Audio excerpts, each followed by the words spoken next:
یہ بتا دیں، یہ جو ویسے تو کئی ساری باتیں ہیں لیکن آپ اب کس کی طرف ہیں؟ وزیر اعلیٰ مریم نواز صاحبہ نے جو انکوائری اور جو ایک کرپٹ بیوروکریٹس پہ ہاتھ ڈالا ہے اس کی طرف ہیں، اور یا پھر آپ خواجہ آصف صاحب کی طرف ہیں؟ اور میاں جاوید لطیف صاحب کی بات آپ کو لگتا ہے، کیونکہ جاوید لطیف صاحب تو سارے آپ کی پارٹی کے لوگ کہتے ہیں کہ وہ تو نواز شریف صاحب کے نمائندہ ہیں، وہ ان کو ریپریزنٹ کرتے ہیں کیونکہ وہ ان سے بہت قریب ہیں، یہ بات تو جاوید لطیف صاحب کہہ رہے ہیں کہ سیالکوٹ میں اگر کسی شخص کو پکڑا ہے تو یہ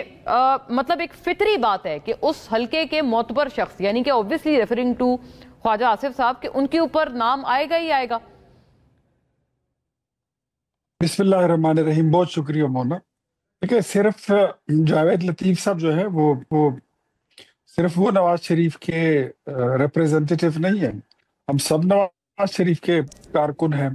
ایون خواجہ آصف صاحب جو ہیں وہ بھی نواز شریف کے ہی کارکن ہیں، کوئی آسمان سے نہیں اترا، کوئی وہ نہیں ہوتا، سب کارکن ہے۔ لیڈر ایک ہی ہوتا ہے، قائد ایک ہوتا ہے، رہبر ایک ہوتا ہے، باقی سب کارکن ہوتے ہیں۔ سو یہ چھاپ لگا دینا، یہ مہر لگا دینا کہ فلاں بندہ جو ہے تو وہ پرٹیکولرلی بس انہی کا ہے، باقی کسی کا نہیں ہے۔ ہمارے لیے ہم تو سمجھتے ہیں کہ نواز شریف قائد ہے، جو مریم بی بی ہے وہ ہماری چیف آرگنائزر ہیں، اور جو وزیر اعظم صاحب ہیں شہباز شریف، وہ ہم سب کے وزیر اعظم ہیں، پارٹی کے قائد کے نامزد کردہ وزیر اعظم ہیں۔ That's it. جہاں تک خواجہ صاحب کی سٹیٹمنٹ کی بات ہے، یہ اے ڈی سی آر کے بارے میں، حالانکہ انہوں نے اپنی بیان میں کسی اے ڈی سی آر کا خود ڈائریکٹ کوئی ذکر تو نہیں کیا تھا، لیکن بات چلتے اٹھتے بیٹھتے یہ کوئی وہاں پہ اگر لے جاتا ہے تو ٹھیک ہے، صحیح ہے۔ لیکن میں ہماری جماعت کا اس بارے میں ایک بڑا کلیئر ویژن ہے کہ جو کرپٹ ہے وہ کرپٹ ہے، جو کرپٹ پریکٹس میں انوالو ہے اس کے لیے کوئی گنجائش نہیں ہے، چاہے وہ کوئی گریڈ 18 کا ہے، 19 کا ہے، 20 کا ہے یا اس سے اوپر ہے، اس کے لیے کوئی گنجائش نہیں ہے۔ جو کرپٹ نہیں ہے، ایماندار افسر ہیں، ان کو پروٹیکٹ کیا جائے گا، ان کو ہر حال میں جو ہے بہترین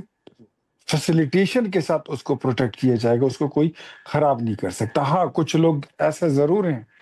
وہ ضروری نہیں ہے کہ وہ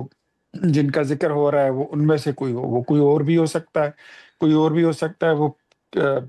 کسی اور صوبے سے بھی ہو سکتا ہے کہ جن کے اختیار ولی باہر صاحب، بہت ایک بڑی بڑی بصد جائیداد۔ احترام عرض ہے، یہ جو آپ نے بات فرمائی نا کہ خواجہ صاحب نے تو کسی اے ڈی سی آر کا نام نہیں لیا، یہ بات بالکل آپ نے درست فرمائی، لیکن یہ ہم نہیں ان سے منسلک کر رہے، یہ اے ڈی سی آر والا معاملہ جاوید لطیف صاحب خود کر رہے ہیں۔ وہ کہہ رہے ہیں اگر سیالکوٹ میں بیوروکریسی پر ہاتھ اٹھا ہے، اس کی کرپشن نظر آئی ہے، تو کسی بھی منتخب نمائندے کا فرض ہے کہ وہ انویسٹیگیشن ہونے دے، یعنی کہ وہ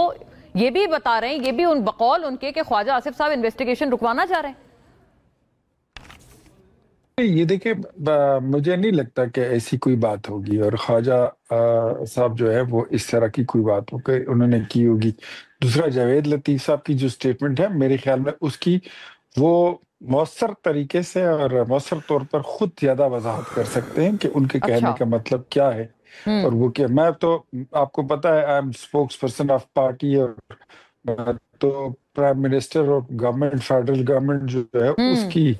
آپ کشمکش میں سمجھ سکتی ہوں، کیونکہ آپ درست فرما رہی ہیں، اور spokes person of the party, اور یہ جو بات ہے یہ بھی آپ کی پارٹی کے دو بہت اہم لوگوں کے درمیان کی بات ہے۔ So if you have to pick one side, تو میں سمجھ سکتی ہوں کہ آپ کو اس وقت پرابلم آئے گی۔